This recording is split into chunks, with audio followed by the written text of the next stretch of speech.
Oke, selamat datang kembali. Kali ini kita bakal bahas sesuatu yang mungkin deket banget sama kita semua, apalagi pas bulan puasa. Mokel. Tapi, tunggu dulu. Ini bukan cuma soal, aduh lapar banget loh. Ternyata ada sains yang seru banget di baliknya. Jadi sebenarnya apa sih yang terjadi di dalam diri kita pas godaan itu datang? Yuk kita bedah bareng-bareng. Ayo ngaku, siapa yang pernah kayak gini? Paginya tuh udah niat banget, oke hari ini harus full. Tapi kok pas siang-siang tiba-tiba ada aja godaannya. Bisa jadi es teh manis lewat atau wangi masakan tetangga. Gimana ceritanya niat sekuat baja di pagi hari bisa jadi goyah gitu aja? Apa yang salah ya? Nah, ini dia nih kuncinya. Ternyata keputusan kita itu sering banget dipengaruhi sama apa yang kita rasain saat itu juga, detik itu juga. Bukan cuma sama rencana besar yang udah kita susun. Jadi, niat puasa seharian penuh yang udah kita setel di pagi hari, itu bisa langsung KO, kalah telak cuma gara-gara godaan semangkuk bakso panas pas jam 2 siang. Masuk akal kan? Oke, jadi kalau dibedah lagi, apa sih yang sebenarnya terjadi di dalam kepala kita? Ini tuh kayak ada pertarungan klasik loh. Kayak ada dua kubu yang lagi tarik-tarikan di dalam diri kita. Kira-kira siapa lawan siapa? Yuk kita lihat. Di satu sudut, ada tim keinginan jangka pendek. Tim ini maunya yang instan-instan aja. Pengen nyaman sekarang juga. Lapar, ya makan. Haus, ya minum. Nah, di sudut lain, ada tim tujuan jangka panjang. Tim ini yang ngingetin, ingat dong tujuan kita kan mau puasa sampai maghrib. Nah, mokel itu terjadi pas si tim jangka pendek berhasil menang. Sekarang, kita masuk ke bagian yang paling seru. Kita bakal intip apa yang terjadi di balik layar otak kita.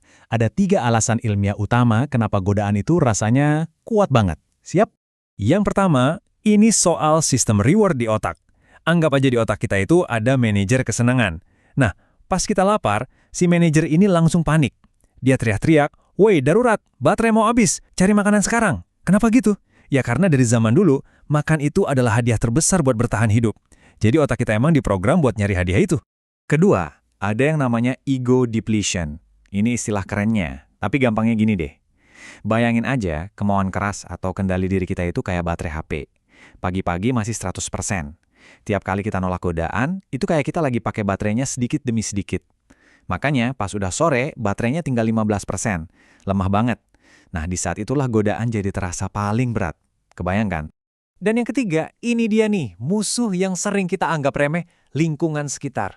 Serius deh, lagi scroll sosmed, muncul iklan ayam goreng. Lagi jalan, kecium wangi sate dari warung sebelah. Atau yang paling sering, ngelihat orang lain makan di depan kita. Semua itu tuh kayak bensin yang disiram ke api kecil di dalam diri kita. Dorongan yang tadinya kecil jadi berkobar-kobar. Oke, setelah dengar semua itu, mungkin kedengarannya kita ini lemah banget ya ngelawan godaan. Tapi tunggu dulu, ada plot twist-nya. Ternyata perjuangan batin ini justru punya manfaat tersembunyi yang luar biasa. Coba deh bayangin kayak gini. Setiap kali kita berhasil bilang enggak sama godaan, kita tuh sebenarnya lagi nge-gym buat mental kita. Kita bukan cuma nahan lapar, tapi kita lagi ngelatih otot kendali diri. Makin sering dilatih, ya makin kuat kan?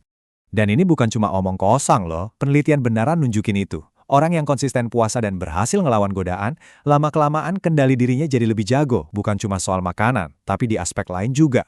Mereka juga jadi lebih sadar sama diri sendiri. Jadi intinya, puasa itu benar-benar upgrade mental kita. Terus, gimana dong kalau kita akhirnya mokel juga?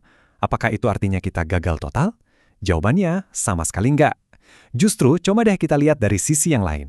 Anggap aja momen mokel itu bukan kegagalan, tapi sebuah data. Yap, data tentang diri kita sendiri. Itu kesempatan emas buat belajar. Oh, ternyata aku lemahnya di sini. Oh, pemicunya ternyata ini. Itu bukan tanda kita lemah, tapi justru kayak peta yang nunjukin di mana kita bisa jadi lebih kuat lagi. Jadi, apa yang harus dilakuin? Simple. Pertama, coba pahami. Kapan sih biasanya kamu paling rentan? Pas lagi capek? Stres? Kedua, kenali pemicunya. Apa yang bikin kamu tergoda? Wangi kopi? Iklan di TV? Nah, setelah tahu polanya, yang ketiga, baru deh kita bisa bikin rencana buat besok. Oke, besok jam segini aku harus ngapain biar nggak tergoda lagi.